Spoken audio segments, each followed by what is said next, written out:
Então, chegamos à nossa última aula. A gente viu durante esse processo o que é a criatividade, o que é inovação, como a gente consegue implementar isso, maneiras de ser criativo, maneiras de ser inovadores. E agora nós vamos colocar e mostrar alguns exemplos na prática de projetos, inclusive feitos aqui pelo escritório, como que a gente conseguiu colocar isso na vida real. E para embasar esse início, acho muito importante falar, até voltando na questão de ter referências, um seriado, uma série, que é bem importante que vocês vejam. Todas as séries do Abstract do Netflix são fantásticas, tem referências e importância de pessoas de inúmeras áreas, só que todas elas falam de assuntos criativos, então vale a pena assistir. Mas um especial que eu gostei muito, porque tem muito a ver com o que a gente faz dentro do escritório, foi a Ruth Carter. Ela é uma figurinista fantástica, por sinal, ela tem uma visão diferente da coisa, ela faz a mágica acontecer, e é isso que a gente acredita, né? Fazer a mágica acontecer. Para vocês terem uma noção, depois vocês vão assistir, vão ter a interpretação de vocês, mas a minha interpretação dela, embora ela seja figurinista, as referências dela não são os figurinistas. As referências dela são escritores que ela leu, poetas, coisas que ela viveu, as vivências, que foi bem que a gente comentou na parte da criatividade e da inovação, né? A fala dela que eu acho mais fantástica, que ela fala assim, as pessoas acham que eu costuro, na verdade eu não costuro, eu conto histórias. Eu acho que é isso que a gente faz e é isso que vocês, né, nós temos que continuar e tentar fazer.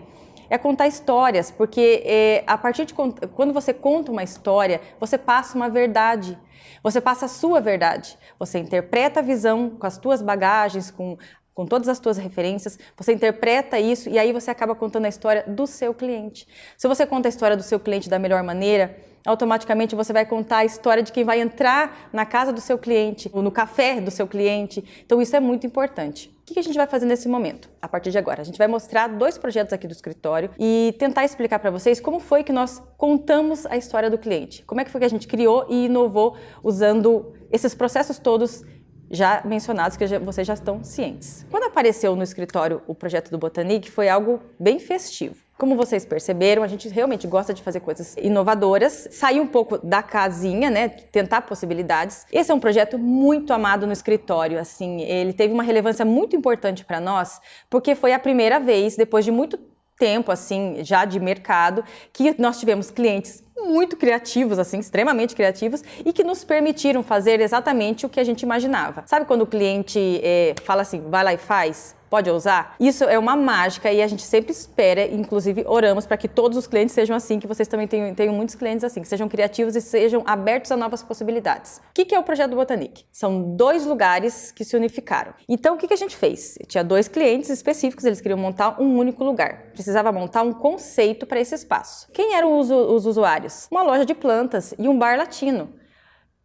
Como é que a gente inventa uma persona diante dessas 2 concepções? Montando lá o nosso mood board, o nosso processo investigativo. Então, a gente começou a fazer o quê? Desmistificar o que era cada uma dessas áreas. Quem gosta de plantas, o porquê das plantas, o que é uma avó latina, qual é a temática latina. O latino gosta de cor, gosta de referência, música e estrutura, muitas coisas. Teve uma parte bem interessante no meio desse processo, é que o local onde o Botanique seria inserido, e isso é fundamental, os espaços eles falam, os espaços têm alma. Então a gente tem que chegar dentro de um espaço e tentar sentir o que aquele espaço está dizendo.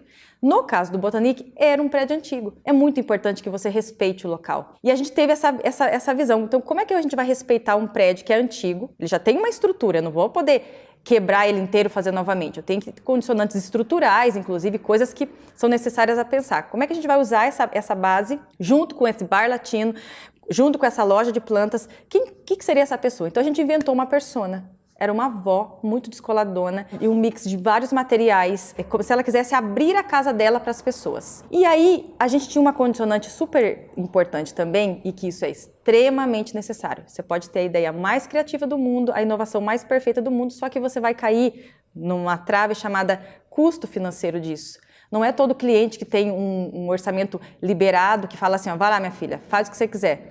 Não existe isso. Muitas vezes o condicionante fator econômico é algo que faz com que você realmente tenha que aí ser mais criativo ainda e mais inovador ainda. E aí foi isso que a gente fez no Botanique. Vocês vão ver algumas imagens do projeto, inclusive como foi que a gente conseguiu colocar todas essas questões já conversadas dentro, né, de uma estrutura de um projeto em si. O que a gente fez? Tentamos quebrar a maioria das paredes, fizemos até reforço estrutural para que a casa em si tivesse estrutura para isso. Criamos uma paleta de cores bem diferenciada, o que era aqui para Curitiba foi um pouco diferente, porque as pessoas estavam acostumadas com tons mais neutros. E a gente veio com uma ousadia muito grande de cores. E o interessante foi que quando a gente colocou essas cores, as pessoas começaram a se identificar com elas. As pessoas amam cores, elas só têm medo de usar. Então, por isso que na profissão a gente tem que ousar. Foi isso que a gente tentou fazer ali. Misturamos mobiliários antigos, que eram referências das próprias clientes, que são inclusive fantásticas clientes, elas já tinham uma bagagem interessante,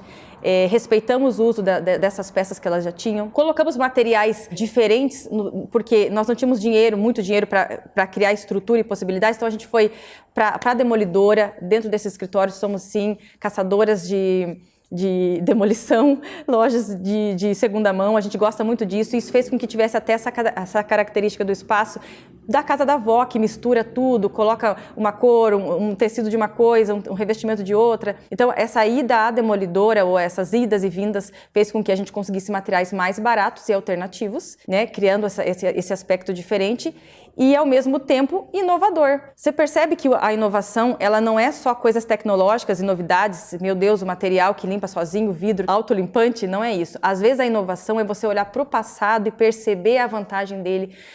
Por isso que é importante rever o uso dos materiais. Às vezes uma coisa que ninguém dá valor é você olhar para aquilo e dizer, puxa, nunca ninguém pensou em usar milhões de ventiladores no teto. Foi isso que a gente acabou fazendo no Botanic também. Então isso é um fator bem interessante. E aí, para deixar aquele ar um pouco mais chique no projeto, vocês vão conseguir perceber agora, a gente colocou materiais como o mármore. As placas de mármore eram muito caras, então a gente optou por porcelanato, é um material que traz a mesma textura, porém mais barato. Criamos e desenhamos as luminárias, aí colocamos um tom de dourado, porque o dourado traz essa riqueza. Então, mesmo num ambiente que tem muita coisa de demolidora, muitas coisas de segunda mão, quando a gente coloca o mármore e o dourado, ele criou uma atmosfera rica, uma atmosfera interessante. Então foi na união de duas pessoas diferentes, de dois negócios diferentes, que a gente conseguiu misturar tudo e fazer com que a mágica acontecesse. Tá o projeto aí para vocês verem. O próximo projeto que vocês vão ver é um projeto também muito amado aqui pelo escritório, também de uma cliente super criativa, que nos permitiu ousar e criar novas possibilidades, inovar com novos materiais. Esse projeto que vocês vão ver agora é a Bonin Bakery. Ela é uma confeitaria super colorida, que, né, nós temos essa temática das cores, e eu vou contar um pouquinho para vocês como é que foi esse processo de conhecer a cliente e de desenvolver esse projeto. A proprietária, ela tinha muita bagagem e referências da França, então ela chegou para o escritório querendo montar uma bakery que tivesse uma visão francesa, tipo, eu quero que a pessoa entre lá e pense que está em Paris, até porque os pães e o produto dela é muito rico.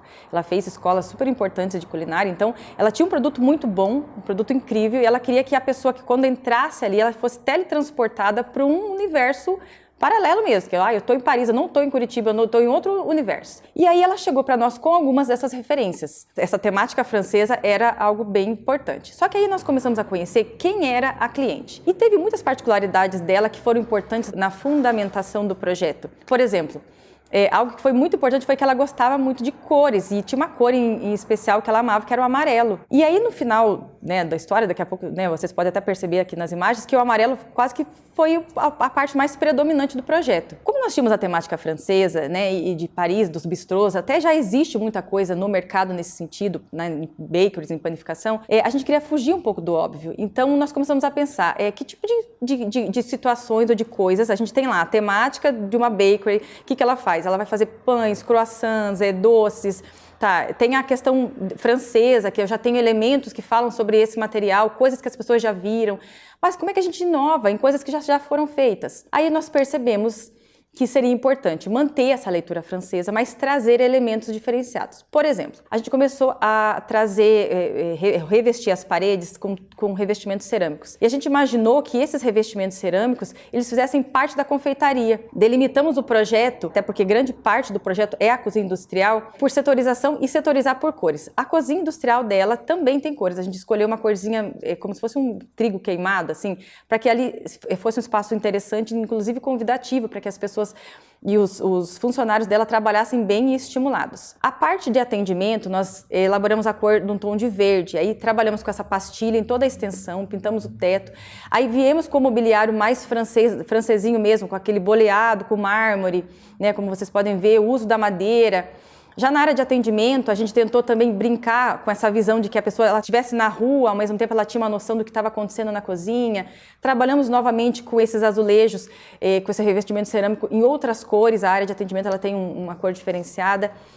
O que depois a própria cliente desenvolveu um croissant em cima dessa cor, né, em cima desse azulejo, dessa cor que a gente escolheu. E aí a parte da entrada também, vocês podem ver que é um grande portal amarelo, né, que é como se a ideia era que a pessoa, e não só o portal, o portão dela também, a gente acabou desenhando esse portão, porque a ideia era que a pessoa realmente ela entrasse no universo da Bonin. E aí até o Bonin, porque o B, né, essa coisa de ser ele mais arredondado, a gente percebeu que o Bonin Bakery tinha tudo a ver para utilizar formas arredondadas. Então foi a partir desse monte de insights referentes à pessoa, ao olhar da marca dessa cliente e ao que ela esperava entregar para o público, que a gente conseguiu desenvolver esse projeto. Então, pessoal, estamos chegando aqui no fim da nossa conversa, né?